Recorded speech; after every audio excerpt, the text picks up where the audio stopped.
रामकृष्ण हरी सर्वांना. भार्गवी सप्तरंगावर आजचा रंग सुरू. आज मला खूप आनंद होत आहे की मी माझ्या आत्याच्या गावात झालेले कीर्तन सप्ताहाबद्दल काही सांगणार आहे. आपल्या संस्कृतीमध्ये कीर्तन सप्ताहाला खूप महत्त्व आहे. हा फक्त एक धार्मिक कार्यक्रम नसून तो आपल्याला चांगले विचार, संस्कार आणि जीवन जगण्याची योग्य दिशा देतो. आमच्या आत्याच्या गावात हा सप्ताह खूप उत्साहाने साजरा करण्यात येतो. गावात सगळीकडे आनंदाचे, भक्तीचे वातावरण होतं. घरासमोर खूप सुंदर रांगोळी काढली होती. त्याचबरोबर पुष्प सजावट देखील खूप आकर्षक होती. फुलांच्या सुगंधाने सगळं वातावरण पवित्र वाटत होतं.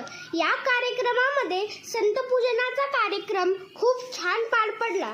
या खास प्रसंगी बालकीर्तनकार चैतन्य महाराज आळंदीकर आले होते.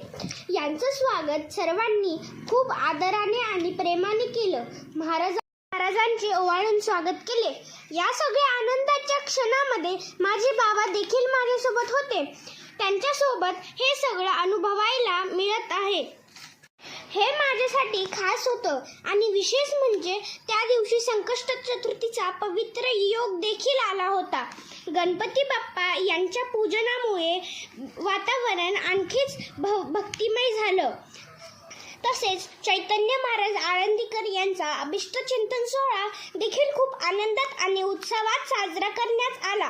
सर्वांनी मनापासून शुभेच्छा देऊन तो क्षण आणखी खास केला. या सगळ्या कार्यक्रमात मी स्वतःही सहभागी झाले. स्टेजवर उभी राहून टाळ वाजवण्याचा आनंद घेतला. तो क्षण माझ्यासाठी खूप खास आणि स्मरणीय होता. आजच्या धावपळीच्या जीवनात असे कार्यक्रम आपल्याला थोडं शांततेचा आणि समाधानाचा अनुभव देतात. खूप आनंद झाला की मला या सुंदर कार्यक्रमात सहभागी होण्याची संधी मिळाली.